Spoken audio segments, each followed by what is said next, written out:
जन जागृति साक्षरता अभियान में आपका स्वागत है। पिछले सेशन में हमने फंक्शंस की जानकारी ली, जिसमें हमने यूजर डिफाइंड फंक्शंस को बनाना सीखा था।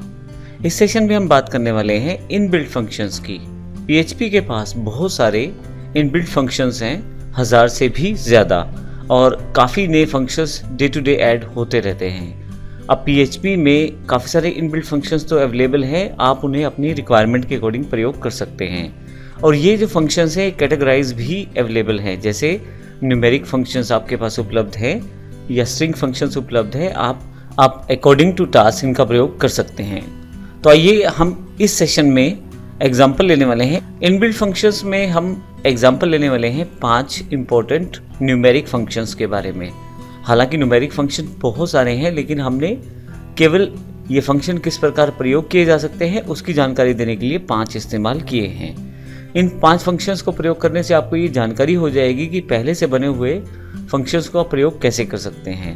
तो हमारे पास 5 फंक्शंस हैं। सबसे यहाँ मेरे पास प्रैक्टिकल फाइल उपलब्ध है, जिसमें यदि आप देखें लेफ्ट साइड पे मेरे पास यहाँ पे नीचे की तरफ मेरे पास ब्राउज़र ओपन है, जिसमें काफ़ी सारे प्रोग्राम की लिस्ट है, और नीचे की तरफ मेरे पास C ड्राइव में एग्जाम फोल्डर में htdocs, जहाँ मैंने अपने प्रोग्राम रखने हैं, वहाँ पे मैंने एक फोल्डर क्रिएट किया हुआ है PHP एक्सरसाइज।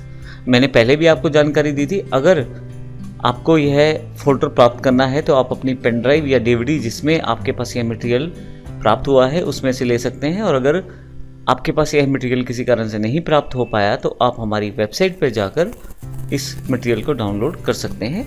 आइए देखते हैं हम न्यूमेरिक जो एग्जाम्पल है एक्सरसाइज वाला उसको कैसे कर सकते हैं। न्यूमेरिक एग्जाम्पल यहाँ पे उपलब्ध है। मैं डबल क्लिक करके ओपन कर देता हूँ और इसे क्लोज कर देता हूँ। अपने काम को आसान करने के लिए मैंने लेफ़्ट साइड पे ब्राउज़र ओपन कर लिया है और राइट हैंड साइड पे मैंने नोटपैड की जो फाइल है notepad++ में numericx.php फाइल को ओपन कर लिया है। तो आइए देखते हैं हमारे पास कौन कौन से फंक्शन हैं। यहाँ पे यदि आप देखें तो सबसे पहले हम पावर की बात करेंगे। ये अगर मैं इसे एंटर कर दूँ ताकि हम केवल एक सेगमेंट पे ध्यान दे पाएँ, तो सबसे पहले मैंने एक n वेरिएबल लिया है जिसमें 0 साइन कर दिया है। उसके पश्चात एक आउटपुट दिया है जो स्क्रीन पे दिखाई देगा। आउटपुट लाइन यहाँ पे रिप्रेजेंट की है some examples of numeric function. उसके पश्चात पावर फंक्शन मैंने प्रयोग किया है जिसमें नंबर 4 है जिसको मैं पावर लगाना चाहता हूँ, और जो पावर लगानी है वह 2 है। तो पहले आर्ग्यूमेंट में आपको देना होता है वो नंबर जिस पे पावर लगानी है, और दूसरे आर्ग्यूमेंट में आपको वो नंबर देना होता है जितनी पावर आपको लगानी है। और जो आउटपुट आएगा इस पावर फंक्शन के द्वारा, जो रिटर्न वैल्यू आएगी इस पावर फंक्शन के द्वारा, उसे n में स्टोर कर दिया जाएगा। और फाइनली मैंने उस n को प्रिंट करवा दिया है। अब यहाँ लेफ्ट साइड पे जाकर मैं इन फंक्शंस को चलाना चाहता हूँ, तो मेरे पास न्यूमेरिक x example.php है। मैं इसे क्लिक कर देता हूँ। तो सबसे पहले यदि आप देखें तो ये मेरे पास पहली लाइन है, और यहाँ पे ये पावर का एग्जाम्पल यहाँ पे दे दिया गया है जिसमें 16 आउटपुट है। अगर मैं यहाँ पे 3 कर देता हूँ और सेव कर देता हूँ और फिर से रिफ्रेश करता हूँ, तो आप देखेंगे 64 हो गया है। तो आप जो पावर देंगे और जो नंबर देंगे उसके अकॉर्डिंग काम होगा। इसके पश्चात मेरे पास अगला जो एग्जाम्पल है वह लॉग की वैल्यू से रिलेटेड है। लॉग में मैंने एक नंबर दिया है, फिर उसका एक बेस दिया है, तो मुझे इस नंबर का इस बेस के हिसाब से लॉग वैल्यू देखना है। तो यहाँ पे अगर आप देखें तो हमारे पास बेस 10 है, तो जो वैल्यू बैठती है वो यहाँ पे आपके पास 3 दिखाई गई है। तो इसका प्रयोग आप कर सकते हैं लॉग वैल्यू को देखने के लिए। इसमें भी मैंने एक वेरिएबल लिया था जिसमें ये वैल्यू को स्टोर कर लिया है, जो रिटर्न वैल्यू आपको लॉग फंक्शन के द्वारा दी जाएगी। फिर से रैंडम फंक्शन हमारे पास उपलब्ध है। रैंडम फंक्शन से हम रेंज दे सकते हैं, जैसे मैंने 1 नंबर दिया और फिर 10 नंबर दिया, तो 1 से लेकर 10 नंबर के बीच में बार बार अलग अलग बार हमारे पास नंबर जनरेट होगा, और उस नंबर को मैंने n में स्टोर करवा के प्रिंट करवा दिया है, और हमारे पास रैंडम नंबर यहाँ दिया गया है। अगर मैं इस पेज को रिफ्रेश करूँ बार बार, तो आप देखेंगे हर बार आपके पास एक अलग नंबर रिप्रेजेंट होता है जितनी बार भी रिफ्रेश करता हूँ, क्योंकि नंबर रैंडमली जनरेट होता है फंक्शन के द्वारा। इसी तरह से नेक्स्ट मेरे पास जो फंक्शन है वो इस न्यूमेरिक है।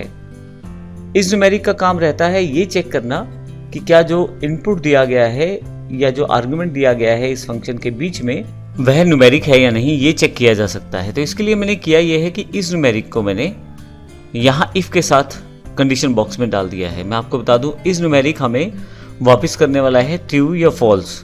तो अगर यह ट्रू वापस करता है तो इफ़ ब्लॉक एग्जीक्यूट होगा और यहाँ पे हमारे पास जानकारी दे दी जाएगी यह एक नंबर है। और अगर यह फॉल्स रिप्रेजेंट करेगा तो उस केस में एल्स ब्लॉक एग्जीक्यूट होगा और जानकारी दे दी जाएगी यह नंबर नहीं है। तो आप देखें तो यहाँ पे जानकारी है इट्स अ नंबर, लेकिन अगर मैं यहाँ पे n में कोई और वैल्यू स्टोर कर देता हूँ, मान लीजिए यहाँ पे मैं एक स्ट्रिंग असाइन कर देता हूँ n को, जैसे मैंने स्मार्टो असाइन कर दिया है n को। और अब अगर इसे रिफ्रेश करूँ सेव करके यहाँ से, तो आप देखेंगे यहाँ पे आउटपुट है इट्स नॉट अ नंबर, क्योंकि अब यह नंबर नहीं है। लेकिन अगर मैं इस लाइन को फिर से कमेंट कर दूँ, क्योंकि पहले से एक नंबर स्टोर है पिछले एग्जांपल्स के अकॉर्डिंग, तो अब की बार वो बता देगा कि यह नंबर है इसमें। तो इस तरह से हम लोग इसको प्रयोग कर सकते हैं। इसी के साथ आपके पास लास्ट में राउंड का ऑप्शन अवेलेबल है, जिसमें हमारे पास एक डी नंबर दिया गया है, डी वेरिएबल जिसमें हमारे पास एक डी वेरिएबल दिया गया है। उस डी वेरिएबल को पास किया है मैंने राउंड फंक्शन में, और उसने हमें एक आउटपुट वापस किया है जो हमने n में स्टोर कर लिया है और फाइनली n को प्रिंट कर दिया है। अगर आप आउटपुट देखें तो यहाँ 10 है, क्योंकि जो नियरेस्ट वैल्यूज़ हैं उसमें उसने डेसिमल को कन्वर्ट कर दिया है। तो इस तरह से आप आसानी से राउंड का प्रयोग करके एक कंप्लीट नंबर प्राप्त कर सकते हैं। ये हमारे पास कुछ इनबिल्ट फंक्शंस का प्रयोग है। PHP में बहुत सारे इनबिल्ट फंक्शंस हैं, आप नेट पर जाकर गूगल में प्रयोग करते हुए बहुत सारे फंक्शंस को प्रयोग में ला सकते हैं अपनी प्रोग्रामिंग के रिक्वायरमेंट के अकॉर्डिंग। तो इस सेशन में हमने न्यूमेरिक फंक्शन की जानकारी ली है। अगले सेशन में हम स्ट्रिंग फंक्शन की जानकारी लेंगे, जो कि इनबिल्ट फंक्शन है, और देखेंगे किस प्रकार से हम इनका प्रयोग कर सकते हैं। धन्यवाद।